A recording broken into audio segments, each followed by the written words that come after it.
Hello everyone, welcome to another video. So this will be the second video of the Super Archer Blimp. In this case, you will notice I bring only one clone spell. So the number of invis is still the same, it's still 6. I only got one clone. So the three troop space that I'm saving here, I used one more rage and one freeze. So why do I use only one clone in this area? Because again, it depends on what you're going after. So I'm going after the core, which is the Town Hall, the Eagle, the 2x bow, maybe the air defense, maybe this one, and definitely the air sweepers. Okay, so if I can get these two, there'll be a bonus. So you can see that there's only like 5-6 things, and they're all quite clumped up. And you look, there's hardly any space here. There's no empty space, so there's no giant bombs here, no nothing. So very sure I can get most of the things. So instead of using 2 clones, I can just save the space and use 1 clone. And what I save here is I save a reach for potential queen walk. I can rage the healers and save the queen if things goes wrong. I can have extra rage to rage the dragons up and so on. So there's a lot of benefits. So if you don't need to clone, you just don't clone, because you can use the invis for like a lot more things, like saving the royal champion at the end, saving the queen if he's targeted by the single inferno. So a lot of good benefits there. Okay, so what's the plan here? So the plan is definitely to land somewhere here.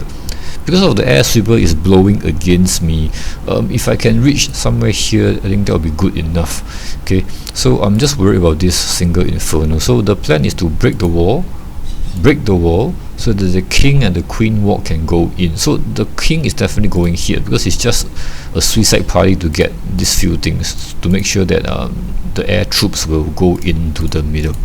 Okay, because if the dragons might get caught up here and waste too much time here while the air defense is shooting at it. So if the king can get this, that would be great, and then he will just funnel down and clear. So he won't reach here, so he'll probably killed, but that's fine. So the queen will go here, because this is a single multi-inferno, so the multi-inferno is no threat to a queen walk.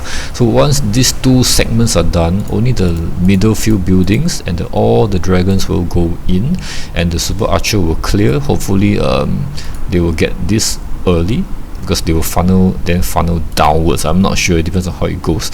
Okay, so let's see how it goes. So because of the wall being so near, I break immediately, and I start putting the king and the queen right away, because you can see that this base is not very strong. The defenses will stand no chance.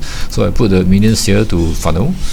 Okay, so you can see the queen is just killing everything, no problem.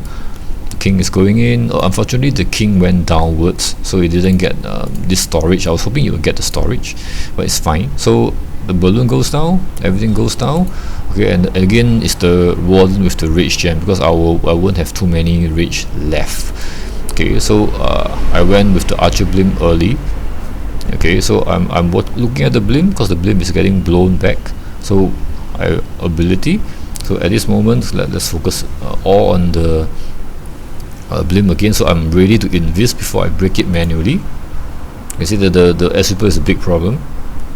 Okay, so I invis and I put it down. So you can see that they are behind the wall, but that's fine, because the wall breakers break it. The goblins go in and clear whatever potential. You can see that I had time to put the rage first and the blimp and the clone, because when you bring only one clone, you want to do it fast, because you only have like the rage duration and the you don't have much time to clear. So you can see that the single inferno is giving the problems to the dragons. They're going to kill them soon, and the king is already dead, right? So I quickly clone, and you can see that the archers went for some of the things on the right side, and then the dragons got it. So you can see that the only thing left that's significant is the air sweeper, the town hall, and maybe the 2x bow. Okay, so you can see the archers are over here, so they shoot. Okay, they shoot here, and I believe they get the air defense perfect, so it saves the dragon. And then now they are going to start shooting at the town hall. Okay, so those behind got the town hall, so those over here are getting the X bow. So again, I continued the invis. I saw the X bows are still there. Okay, and at this moment, more or less, there's no need for any invis. But actually, so I made the mistake of using another invis. But at this moment, the archers have done their job actually. So I should have just saved the invis to save the royal champ. So you can see that almost half the base is gone because it's a weak base. Okay, so I'm just waiting to clear everything easily because the single is down. The air defense won't stand a chance. At some point everybody will get them. You can see that it basically is just clean up. I still got the royal champ which can just kill most things. You can see that these are the moments where if I have one more invis, the royal champ would have been so much more effective. Okay, so again it's the 1 2 3 4 from the royal champ. 1 2 3 4. The last 4 defenses all go down, so it's an easy cleanup. So there's so many dragons left. The queen and the healers are still alive. So you can see that in this case the single clone is just as effective. Okay, I got like more spells to use. I should have bring more freeze and more invis to save the heroes when needed. Yeah, so hope you've learned something new. The difference between 1 and 2 and which one to use which one at the correct moment. Hope you learned something. Thank you and bye bye.